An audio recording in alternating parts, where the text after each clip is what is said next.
morning, good morning. Come on in, take a seat. We're going to make a start. So good morning, ladies and gentlemen, IPAA supporters, members. Welcome, my name's Kate Oughton, partner from PwC, soon to be part of Sign Advisory, rather exciting scaled public sector consultancy. So coming soon, stay tuned. We're going to start this morning by celebrating NAIDOC Week with a welcome to country. So I'd like to welcome Anthony from Kumakaru up on stage.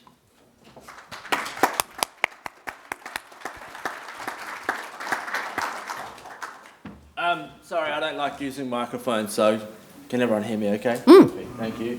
Nā nari Yankamia, nā nari Anthony Watipara Wilson, nā nari Ghana Miu, Peruchi Ghana Tangi Wandi, Valiang Branga, Peruchi Ghana, Ghana Yarta. So my name is Anthony Wilson, my totemic name is Watiparo. Watiparo means seal. And it's a pleasure to be here this morning to welcome you to country. It's an even bigger pleasure to be able to do that in language as well. For my family, we obviously weren't able to speak language for a long time out in public, so now to be able to do so is amazing, and it shows how far we've come as a country to be able to achieve these things together. So I want to thank you for allowing me to be here this morning, to be able to welcome you to country, and on behalf of my family and my community, welcome, and we hope you have a safe journey through Ghana country here today. Before I go, I want to also pay respects to other First Nations people right across the world.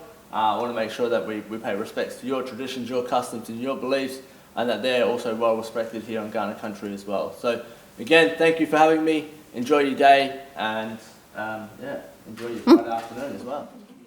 Thank you.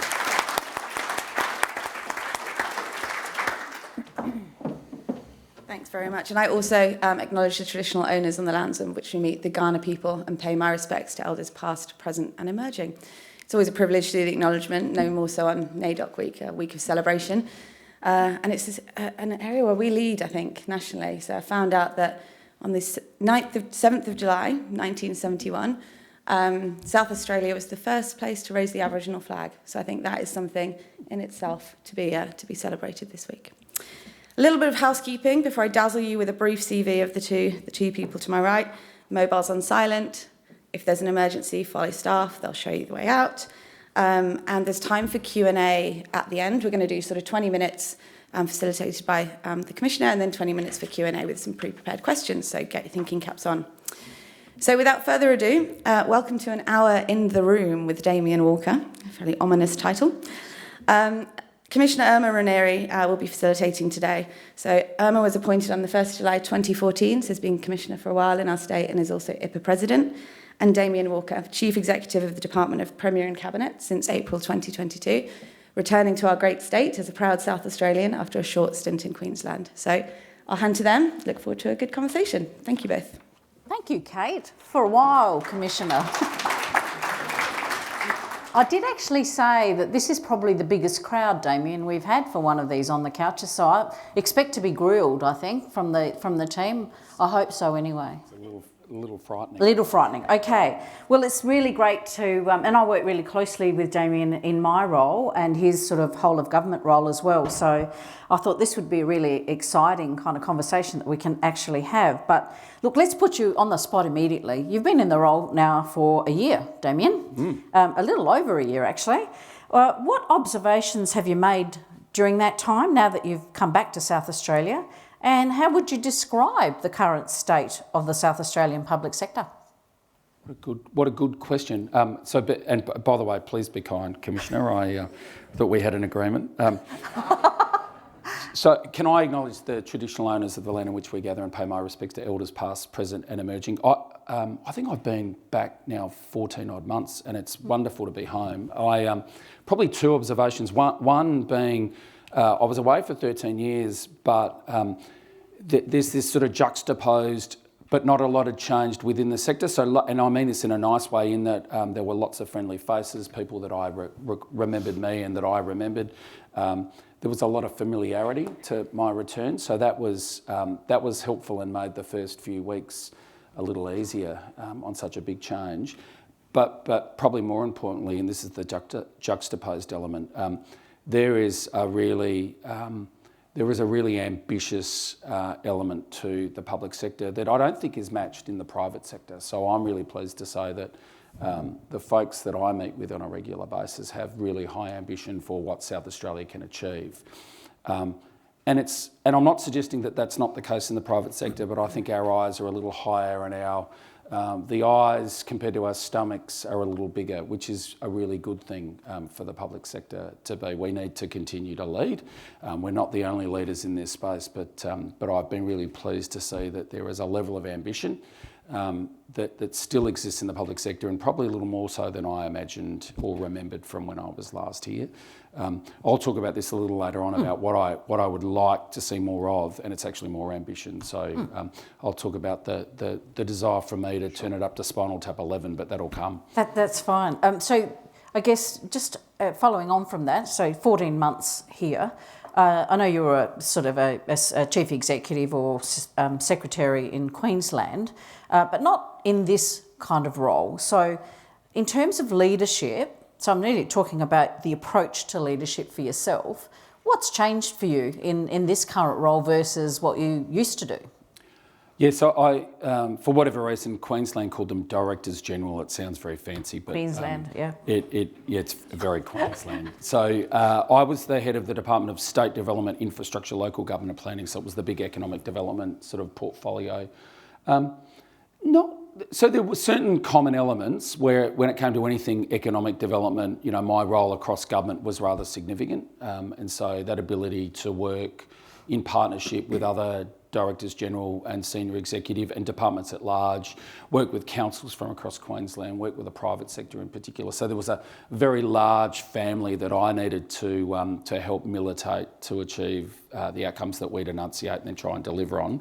So that's a core to what I currently do. I guess increasingly though, everything is now of interest to me, and so that's been a pleasant surprise. So whether it's a conversation with Dr. Robin Lawrence about ramping, or whether it's a conversation with Jackie about a child protection matter, or you with regard to a public sector matter, they're all now of interest. So I guess my span of interest is just far wider, but the same operational approach, which is be collaborative, cooperative, and engage across the sector and beyond. That's still the base approach.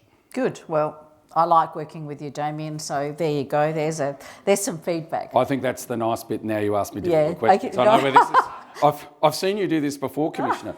Look, and those of you that have been in the public sector for a while, many of us have actually really are excited about actually innovation and improvement within the sector. So a lot of us have been here for a while, and we keep trying to make the changes I think that are necessary. So what's your view about that? Because, if I can be bold, I think there's a whole lot of things institutionally or, work that we're doing that's sort of front-facing or working across departments that often is a bit of a barrier. But we're all keen on innovation.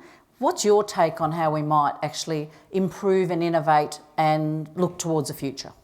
Oh, okay. I could bang on forever here, but I won't. You have more of a chance after. We've got So I'll be reasonably quick. I think Jess Leo Kelton, my head of communications, has told me not to say the following, but I will anyway. So she did say I had to control you. That's right, but she's far enough away that I'm just going to go for it. So all right. I think innovation in my view, and so I'll speak at a high level, and I know it'll frustrate a number of people who want to actually talk about innovation in your workplace and precisely what examples am I referring to, but sadly, because of your previous question, I get to sort of go across the entirety of the sector. My strong view is innovation, as it pertains to the work we do, actually comes from the rank and file, from our workforce at large. We seem to have this desire to put in place a mechanism to drive innovation, which does nothing more than actually take innovation away. So we end up coming up with schemes where come up with your best idea, and it then needs to bubble its way up to someone like me who will then determine whether it was a good idea or not. That's not innovation.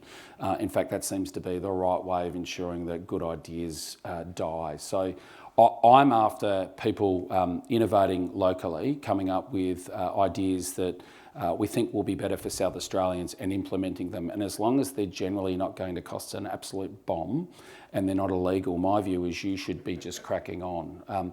Now, that'll upset all of your chief executives and your immediate managers, but that's part of the challenge we've got, where we've got this delicate balance between ensuring that there's an appropriate level of discipline within the public sector, and there should be for a whole bunch of good reasons, but equally it does nothing more than stops people from saying, why do we do it this way and why couldn't we do something different?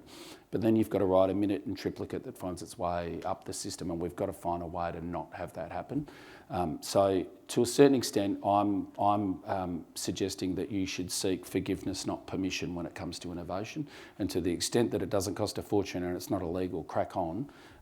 And so I guess I'm enunciating a slightly enhanced level of appetite for going up the risk curve when it comes to innovation.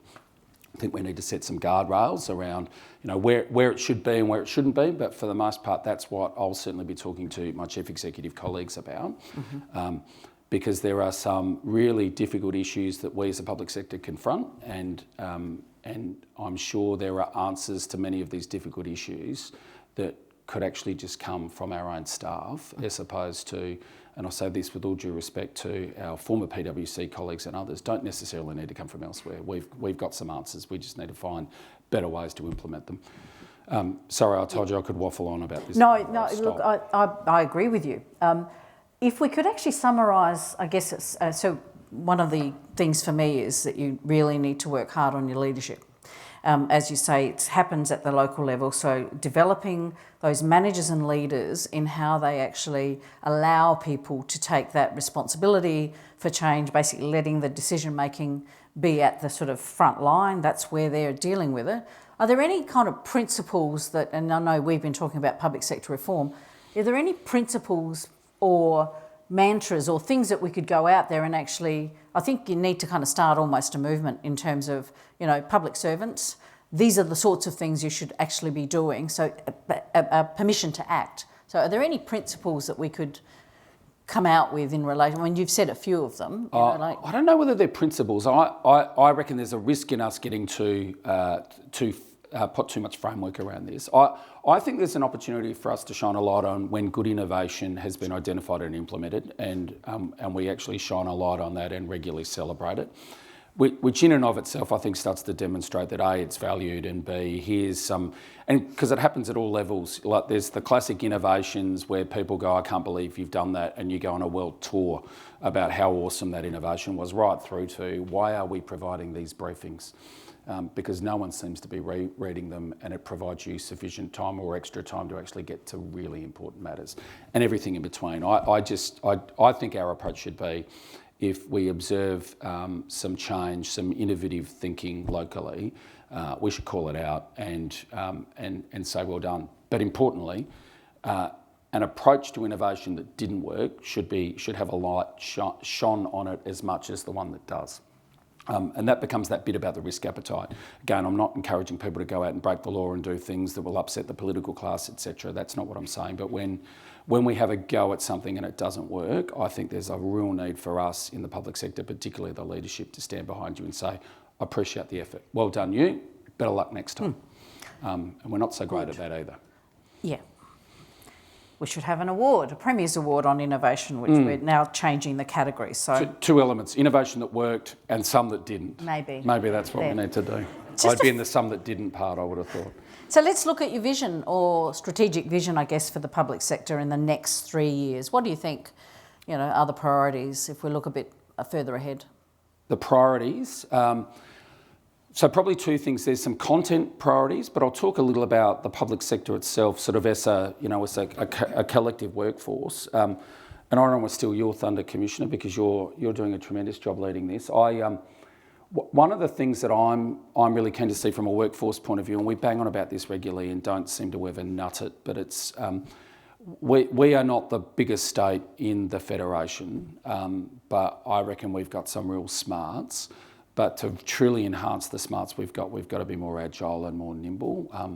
And we continue, and I think just by virtue of how we establish, the sector itself with departments and chief executives and budgets by department and legislation around those departments, we find ways to ensure that silos exist. And so I'm really keen, and I know you are, Commissioner, over the next 3 years to try our best to, we'd never get rid of the silos, but to the extent we can start to reduce them, because I'd love to see when we have higher priority activity emerge, whether it's something like, for instance, the focus at the moment on decarbonisation and the role that hydrogen might play. There are many things that we're doing in government, but that would certainly be in the top 10. We should be militating additional resource to that, and it should be far easier than the current arrangement, which is me ringing up every chief executive and begging that they might give Paul Hither, say, some additional staff. Whereas this is a tremendous opportunity for public servants to work on a cutting edge piece of industry development, because it's not a thing yet, but it will be, and I've got no doubt it'll be a tremendous thing. But to get on the ground floor and position South Australia for outrageous success, what a great thing for a public servant to be doing. It's just hard yards to actually get people to focus away from whatever they were doing on that day to the new priority. Equally, there'll be priorities on the social side of the work that we do, and we've got intractable pockets of deep intergenerational poverty that need a different approach. And that siloed arrangement that we put in place, it's no one's fault apart from those that have designed the sector, do nothing more than get in the way. So agility and an ability to be more nimble in the way in which we deploy our resource, I think is something very helpful. And I think it's something rewarding for staff. I know that the reason why I love jobs like mine, because no day is the same and I get to do lots of different things. I suspect that many public servants are a bit the same. You want to be involved in things that matter and get some diversity in those things that matter. So to the extent that we can deliver on that over the coming 3 years, and that means it needs to be scaffolded by a whole bunch of additional things. I want to see more graduates. I want us to have a public sector that looks a little more like the public that we serve. We need more women. We need more women in senior positions. We need more First Nations officers within the sector. We need more people from non-English speaking backgrounds. So these are all easy things to say, hard to implement, but we're going to have to work on it if we're to be agile, nimble, and representative of the public in which we serve. So they're the things over the next 3 years I'd love to focus on. In terms of the content, you only need to sort of listen to the Treasurer's budget speech. Or the Premier on any given day talk about some of the exciting strategic things that the state has before it. And it's pretty bloody exciting, I've got to say, and it's a reason why I get out of bed each day to do something rather extraordinary. And South Australia is absolutely at the precipice of doing something quite extraordinary and position ourselves for success, and deeper success than perhaps we've had in the past over a long period of time if we get this next bit more than 3 years, but that next 3 to 10 years right. So I make no apologies talking about things like hydrogen. Hydrogen, but beyond, is a real opportunity for us. Equally so is defence on the economic side, and then we've got to do quite a bit around the increasing divide that's taking place across Australia, South Australia. I think that for those, public servants in the room in particular, the agility and moving people around, we saw what this public service could do during COVID. It was one of the leaders across the country in relation to mobilising people. I think I go back to your point about the institution. It's not the people. I had thousands of people put their hand up to move around and be mobilised. It's the ability for them to be released in their agency because they were doing something far more important. So I think it's how do you tap into the motivation of people to want to do that, and I know we all like to move around, versus what is potentially, important work that we need to do. And I think we do need to ask the question, what are we doing this for, and is it making any difference to anyone? Absolutely. It's fun. Let me pick on Queensland. Please do. It's a victimless crime. Let me do it. So disasters were quite the thing in Queensland, and funnily enough, there'd be this cultural flick of a switch where in the lead up to, ahead of a disaster, I'd be, sitting in my role asking a colleague elsewhere that I need some help with a particular activity, I need some more resource, or why aren't you tipping some money into this? And I couldn't possibly do that, Damien, we're full at the inn and we don't have any budget for that. All of a sudden it'd get a bit wet in Queensland and I'd get a phone call to say, look, I've got $3 million, can I just give it to you, Damien, and here's some resources? And I'd be thinking, I spoke to you last week. Yeah.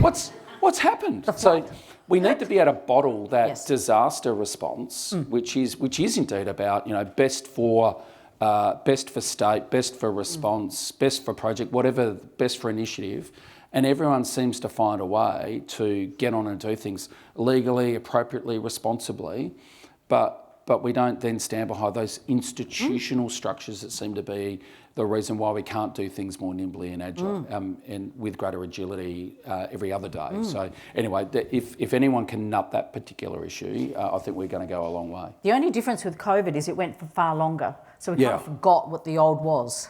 And I think everyone's still trying to grapple with the working from home. What does that look like, rather than having a conversation about being an employer of choice. We're going to do a quick, these are some of the questions from the audience, the Slidos, and then I am going to open it up. But some questions that people had posted online. What surprised you the most about the first year in the top role? Surprised me the most. This won't surprise anyone, and this is not dissimilar to my previous roles, but now it's just everything. But you would think that I'd spend a good majority of my time sitting in a room pontificating about the long-term future of South Australia.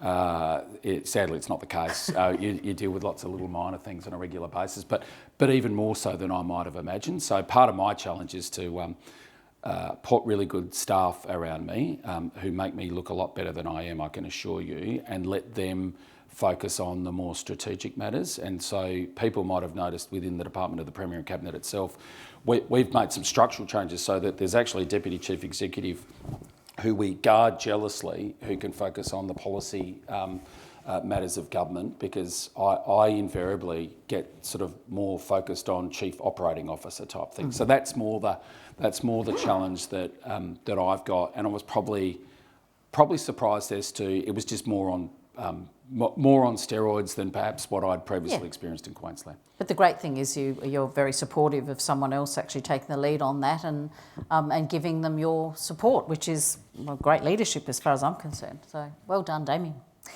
Because this next question is from someone in DPC. Okay. What do you think are the biggest challenges your department will face over the next decade? And how do you plan to position DPC to meet these? So my answer is the same as what I've been telling my good colleagues in DPC over the last 14 months, and that is the benefit of a DPC is it needs to have a whole of government view. It needs to have its eyes lifted, and it's the connector between all of the good things that you guys do on a regular basis. Notwithstanding Treasury's in a similar position in that true central agency function.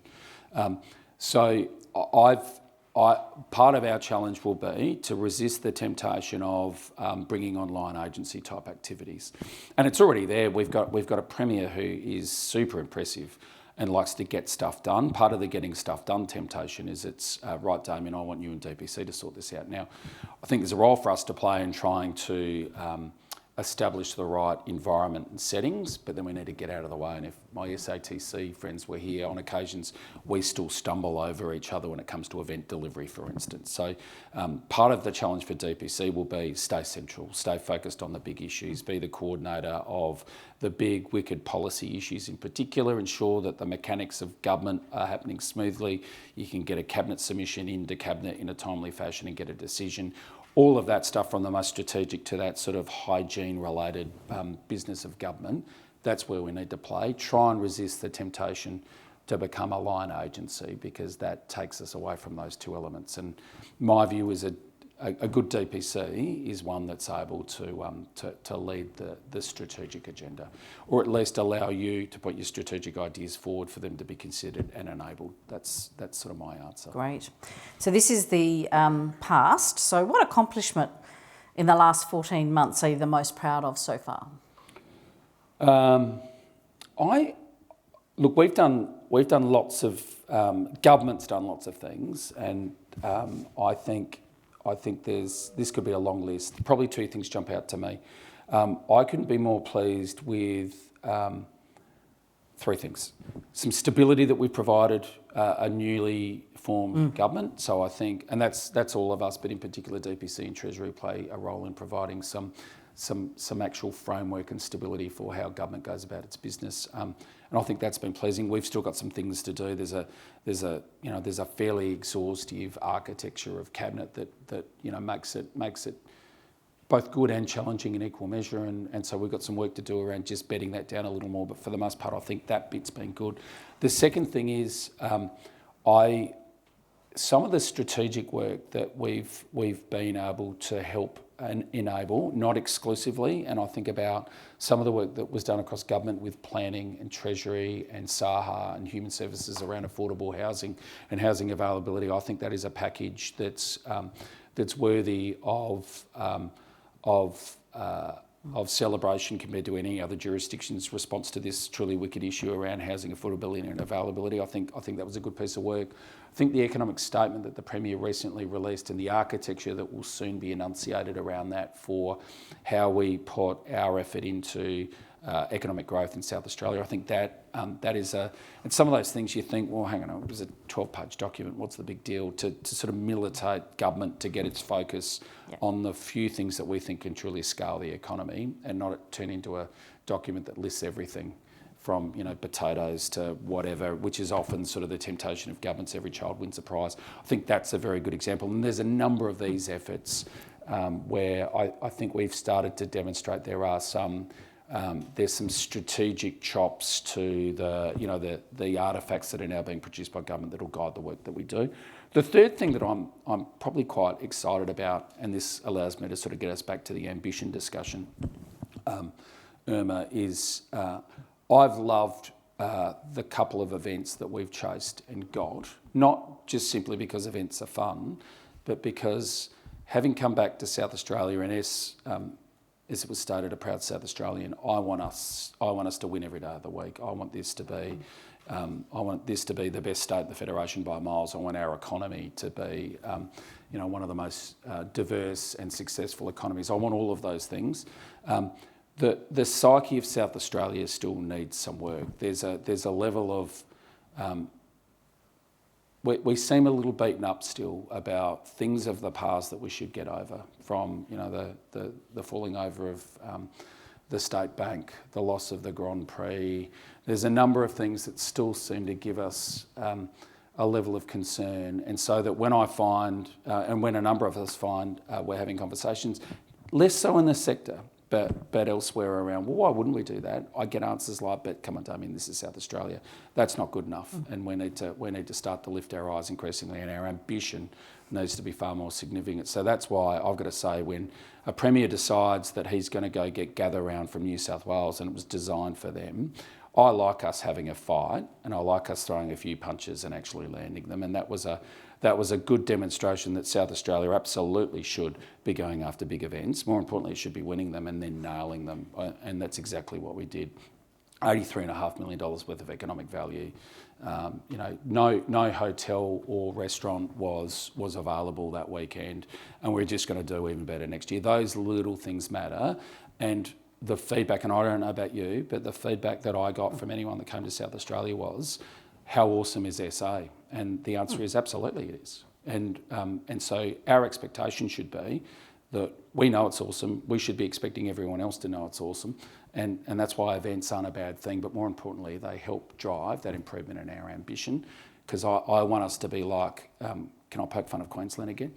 I want us to be like Queensland, who honestly think, 2032, why wouldn't you go after an Olympics in 2032? Because we're exactly like Tokyo, Paris, Los Angeles, Brisbane. That's the ambition we need. Great. Oh, that's good. Well, hopefully the grand final's here and Port Adelaide's in it, but anyway.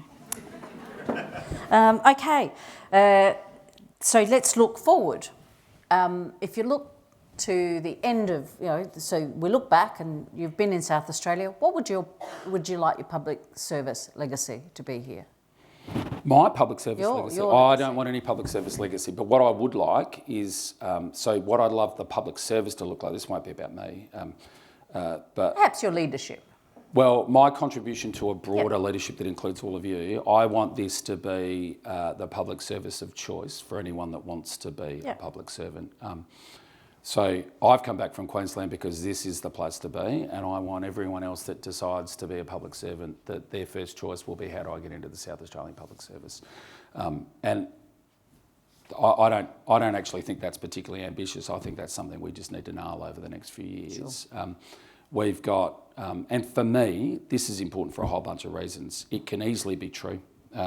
There's an ambitious agenda, there's some complex problems, and if you're minded to want to work in the public service, why wouldn't you want to be here? The South Australian proposition's a good one. Compared to other states, it's affordable. It's a great place to live, all of those things, and we're also the biggest employer in the state. So why this matters is, I want us to be the first choice for graduates being pumped out of the newly merged University of Flinders. I want us to be the place where any trainee, and bear in mind, by any measure at the moment, we're at full employment, so we've got to compete, but we should be the first point of access for the very smart, so that they don't jump into an IBM in the East Coast because they can see a pathway through that big organisation, or go to the federal government. This needs to be the place that they want to start. And so that would be the legacy, that people go, I decided to move from Sydney, Melbourne, Perth, Brisbane because the public sector of South Australia is the best place for me to get a head start. And when we got them, it's possessions 9/10. So I'm very confident that then they don't go. And that's why I think the work that PwC has been doing with their back office consolidation here in Adelaide, Deloitte have been doing the same. There is a real strong story for why major employers can get great talent here in SA and keep them in particular. Yeah. So I think you might have mentioned or talked a bit about this, but if you can give me one or two key attributes you believe should be demonstrated by leaders at all levels in the public sector? I haven't rehearsed this. I would have thought the ability to listen, except to Jess Leo Kelton, my head of comms, who told me not to say what I said earlier.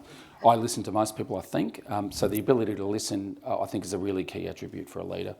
I think the ability to communicate about what it is that we're doing and, more importantly, not doing, and making that abundantly clear. I think the absence of clarity is often the biggest challenge that the public sector faces, and for such a big beast, if we're not clear. That's why things like the economic statement, notwithstanding it could probably do with a new title, it's not particularly a snazzy title, but nonetheless, it is what it says on the tin. It starts to provide clear guidance to the sector on what actually is most important, not exclusively important, but most important. And it's pretty hard to lead a really big, in excess of 100,000 employees. You need to put out really large and noticeable markers about what the focus is. So communication is so important. So things like the economic statement are helpful, but then they need to be supported and scaffolded by significant architecture throughout the sector proper. Right. And so a good leader needs to communicate. The third element is I think a good leader needs to have a sense of humour, particularly when you're working in the public sector. So. To the extent that I can demonstrate that, I'm up for it. I just think this is so bloody hard. Yeah. And I know particularly some of our frontline workers, from police right through to nurses, doctors, child protection workers, all doing a fabulous job. This is pretty bloody hard stuff, and it's much easier sitting in the rarefied heights of DPC. So I think a sense of humour, particularly in leadership roles, is important. Important. Well, both our teams were laughing, so it's either at us or with us. It'd be at us, I would have. Okay, good. Mine would be definitely. So the economic statement, just to be clear, I had seen it, but when you asked me to speak on inclusion, I actually think that's where most public servants have probably missed a bit, because it talks about that social justice and the inclusion of everyone in the prosperity of the state. And so I think we probably need to do a bit more work with those that work in the public sector around the economic statement, because it says, I think then we say, oh, that's to do with you know, the prosperity and sort of the economics, but there's a lot in there around including citizens of South Australia and their prosperity. There is, absolutely. In fact, there is no greater lever that we can pull for a whole bunch of reasons, particularly on the social side of government, than provide for a job. Exactly. And so, the dignity of a job, the opportunity that comes from a job, that fundamentally sits within this economic statement. More importantly, the economic statement also has an environmental element to it. Yes. Decarbonisation features largely throughout it. So, it's a bit more than just an economic statement. I've got to say I'm very proud of it. There is more to come. You know, no one should go and read that and think that'll answer the world's questions, but it certainly puts us in the right direction. And it's at least we have 150 more downloads of it. That's what I'm hoping for.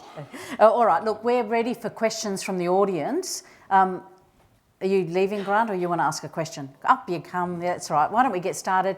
The microphones are over there, so once the next, just get up and ask the question. Grant. Damien, I have seen quite a lot of discussion around stewardship. Glyn Davis has recently put out something in the Financial Review around the importance of stewardship. I'd like your views on the notion of stewardship and how it might apply in South Australia. So I must admit, I wish Glyn were here to talk to this because he's actually excellent at a whole bunch of things, including this.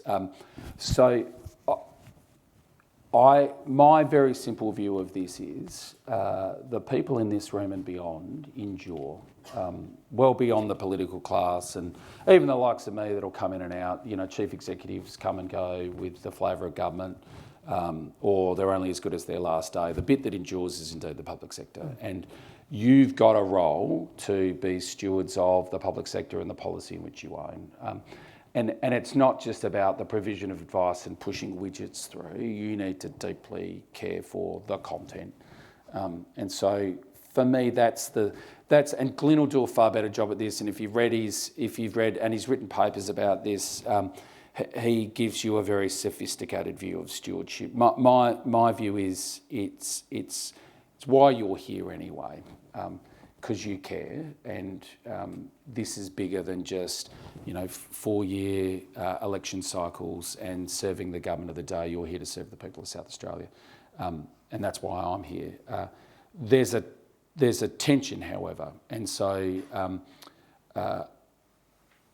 without balances and checks in challenging stewardship, sometimes public servants can start to get into beyond stewardship into a heightened level of protectionism of something that they deeply care about, as opposed to what might be. I'm touching my microphone. I shouldn't do that. Compared to what actually might be in the best interests of South Australians, and so that's why it's always important. That's why I think there's that balance between having a political class and a public service that's strong and well positioned, is that it provides an appropriate level of tension, because I've seen in many instances, probably including myself, that there are things that I just get rather dogged about, and I go beyond stewardship, and I think that's one thing we all need to be cautious of. But anyway, a very poor example of what Glyn would have otherwise provided an answer to. Okay. Thank you, Damien, for such an honest and open presentation this morning. I've really enjoyed it. My name's Laurel. I met you about a year ago at the Premier's event when I spoke about community engagement. Yes. And then followed it up with an email. Previously, the previous CEO put out something about we want to be the easiest government to deal with, which was still on the intranet website for a while. I notice that's now been removed. The question is, community engagement. Are we ever going to see it back in the form that it was when Jay Weatherill was in power? It's not just about us coming up with innovation. It's also about working collaboratively with the communities in the areas of interest, whether it be, down on Lot 14 or with, I'm a Flinders Uni student as well, so, with Flinders Uni or any of the unis.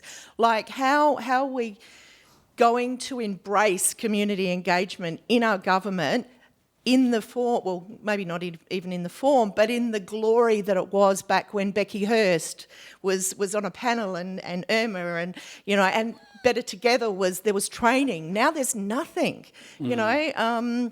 I'd love to see some of that innovation back. I like that. I probably don't have a great answer then. We probably need to do more work on this. Two things I'd say. One is I think we need to... I like the use of the term engagement as opposed to consultation. I think sometimes we confuse the two. And I get nervous on occasions around claims that, particularly for initiatives where government has to do something or has made a decision to do something that will then undertake and announces that it will do it.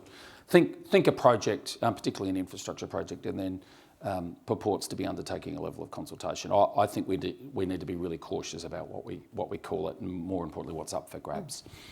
There will be some elements that are up for some level of influence, but for the most part, you know, the government's made a decision, and our role then, having provided advice, once government's made a decision, our role is to implement.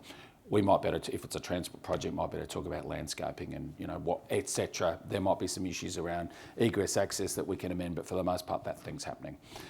I reckon when we confuse it, we say we're now out for consultation regarding it, and people's expectations get raised around, well, I'd like to have this project quashed.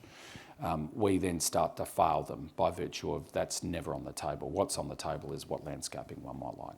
So clarity is really clear for me, or important, I should say.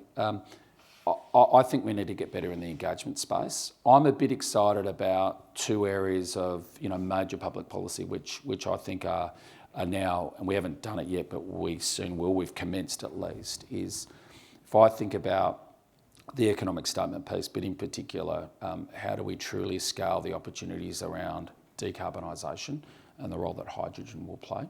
And how do we get the greatest level of value out of AUKUS, but not just AUKUS, defence more broadly?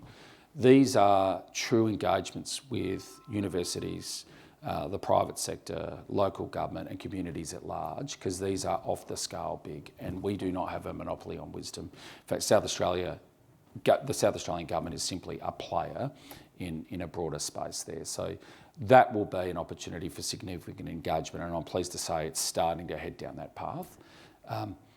The same applies to things like, you know, some of that really deep, long-term, generational poverty, trauma, etc., that exists in certain parts of South Australia. That won't be South Australian government doing things to you. This will be a conversation and an engagement with, again, universities, the not-for-profit sector, the communities themselves, on how do we actually start to break some of those cycles of deep poverty. So that's where I think we need to do really good engagement, but we need to pick our mark.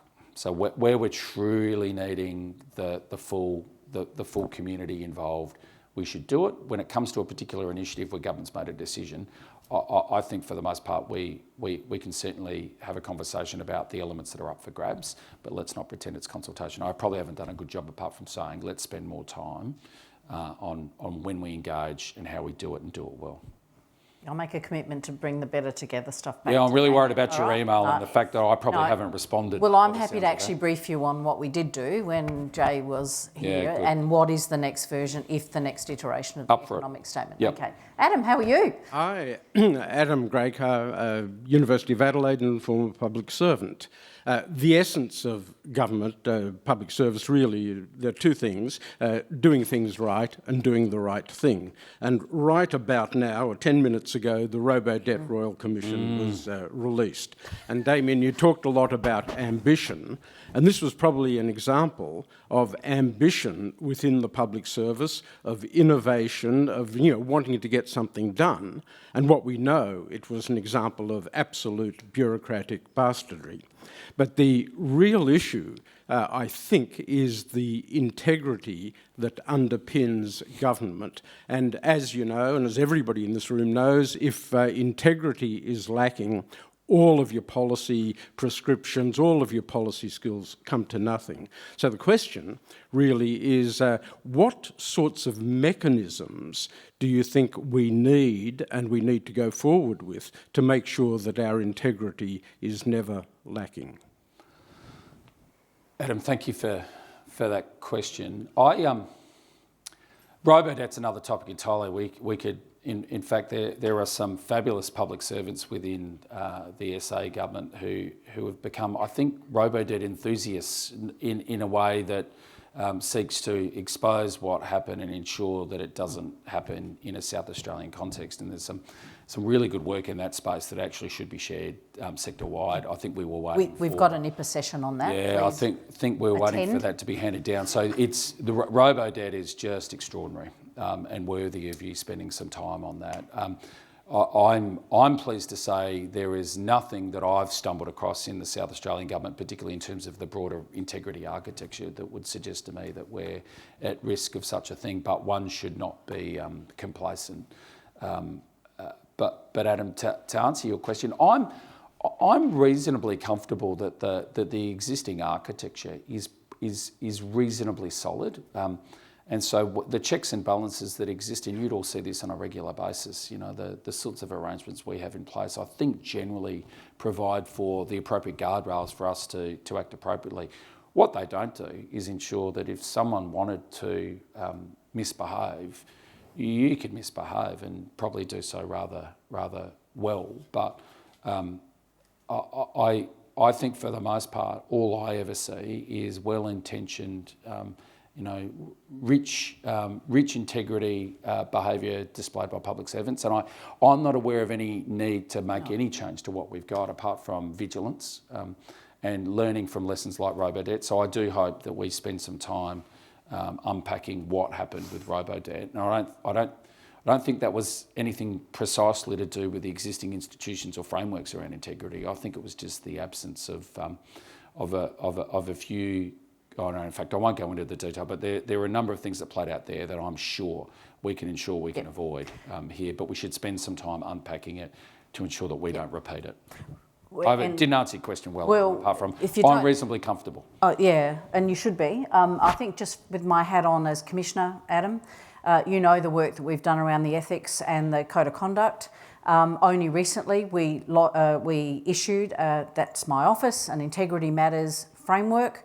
All the integrity bodies came together to give an audience of around 400 people, really an idea of what the roles are. So for me, it's about being explicit about what your responsibilities are as a public servant and having further conversations about how things, I mean, you mentioned it earlier in your speech, what happens at that, service delivery level, if you allow things to slip through that shouldn't be slipping through, or not asking the questions, or people not feeling confident to speak up, it's where things will happen, where people try and second guess politicians' views, what you think should happen, or perhaps that policy position that you were talking about, Damien, that becomes dogged.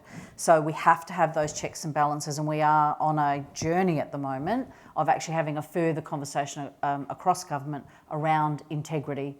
It is on our website, and it's called Integrity Matters. I'd advise every public servant to have a look at it. They do exist. Thank you, Kate. 5 minutes. Got it. Anne Bosio from Child Protection. Just continuing on with that, I mean, we might have an integrity framework, but we actually, when we look at some of the evidence that we've got, I work for SA Results.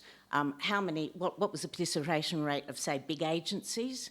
And then you look at the ICAC report into the Central Adelaide Health Local Network culture and things. So it's really, we've got to actually, if you have a framework, you've actually got to have a mechanism for measuring it, for showing where where's the progress. So I guess, and I think culture, I think the other thing too is people don't necessarily want to put their head above the parapet because the whistleblowing protection, those sorts of things are weak, and people don't feel that they're going to be protected. So I think the culture stuff is really so important, and how we manage and implement and use things like the enterprise agreement. A whole range of things, and the intent of the Public Service Act. How well is it being implemented across agencies? Do people feel that they're being unfairly, decisions are unfair and things like that? But then why should they put their head above the parapet when they don't feel that they're sufficiently protected? Very good point. And in fact, that's part of the challenge for all of us, right? That we get the balance right. Because equally, we started this session, me being asked questions about innovation, and me clearly pointing out that I'd like to see a greater level of movement up the risk curve with regard to that. The more we put in place more difficult arrangements for how we go about our business, the more it works against that. But equally, I couldn't agree more. If I look at the arrangements we have in place, they are benchmarked well against most other jurisdictions. They look exactly like one would expect us to have. The operation of them, the application, and I regularly, as the Chief Executive, we regularly get complaints and matters that require investigation. Where I get frustrated is because I think it sends messages, is it takes forever to undertake an investigation, and so the person that's made the complaint feels aggrieved. The people involved in the complaint feel aggrieved. Invariably, some of these matters are so difficult to find, to have a finding that's actionable, that you get to a 9-month period and we sort of agree to disagree and the world goes on. That's some of the challenge that sits with all of this, and it does nothing more than make it murky and difficult for people. So we just need to, I think the frameworks are pretty good. Their application needs to be improved, and it's fair to say when I provide these high-level comments, there are pockets of the public sector that we need to put focus into. That's not what I'm saying. I just think at large we've got the right things in place. Our role now is to just try and implement them to the best we can. I suppose one of the things that I did have, one of my roles previously was R&D and innovation in the Economic Development Authority. Yep. And it really is about people, and it's about trust in within workplaces and things, because you're not going to then get people opening up. Absolutely. Less. And so that comes back to leadership and things. But I think another measure too is to look at other evidence that we've got, employment grievances and things like that. What's the tribunal findings around a whole pile of things? What's the themes that come out of some of those areas? And also, what complaints do unions get from members as well? And that's all available too, Anne. So they're very good points. We've got time for one last question. Thank you. Hi, Damien. My name's Stefan. Thank you for this session. Very interesting. Really enjoying it. I'm wondering what you think South Australia does well, and perhaps how that can be enhanced. Thank you, Stefan, for the question. Look, we do lots of things well. It's so I could, and I'm mindful I've got 3 minutes and 23 seconds of counting. So it depends on what day and what I've had a look at. What I think we do well is. And notwithstanding the question about engagement, I think what we do well is we collaborate. And so one of the things that I want to spend a bit more time on within the sector is starting to break down some of those institutional silos that actually prevent that. Because I think when South Australia does well, it's in areas where it's been able to open its arms up and embrace industry, universities, the not-for-profit sector. And I reckon that's exactly where South Australia should play to its strength. We're not one of the big states. We're not small either. We just need to make sure that we are ensuring that everyone's involved in this, and we truly draw upon everyone's abilities and strengths. I think that collaboration piece is an area of particular strength, but I reckon the sector itself needs to do some work to ensure that we make it very clear that that's what we should be doing, that it shouldn't be sector-led all of the time. We should be opening up, here's a problem. Let's do some problem definition first, followed by some identification of solutions with everyone involved. Don't think we do that particularly well. I think we ask too much of particular departments. Well, you're the Department of Transport and Infrastructure. It's in your bailiwick. You go solve it. I think we just need to broaden the expectation that your first approach should be let's sit down, define the problem, and get everyone involved. I think to the extent that that's appropriate, that's where I'd rather go. But to answer your question in a very waffly way, I reckon our collaboration is our strength, our ability to work together. Thank you. Look, there's one comment I'll make to wrap this up, and I find it really exciting working with Damien, and it goes to the point around public administration. We have someone in Premier and Cabinet Department, the Chief Executive, that actually understands public administration and the role of the public sector, and that to me is the key in how we might do some of these other things. So thank you so much, Damien, for an hour on the chairs with Damien. Truly frightening. Okay, thank you.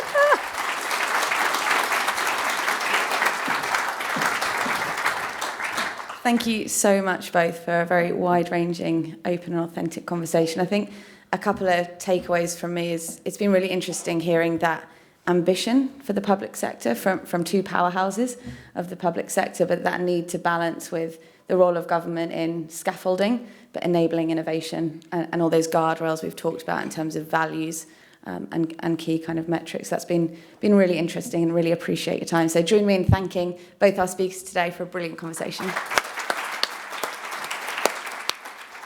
Finally, just like to acknowledge IPA's other major partners, the Australia's Senior Leadership Committee and IPA's personal members and councillors.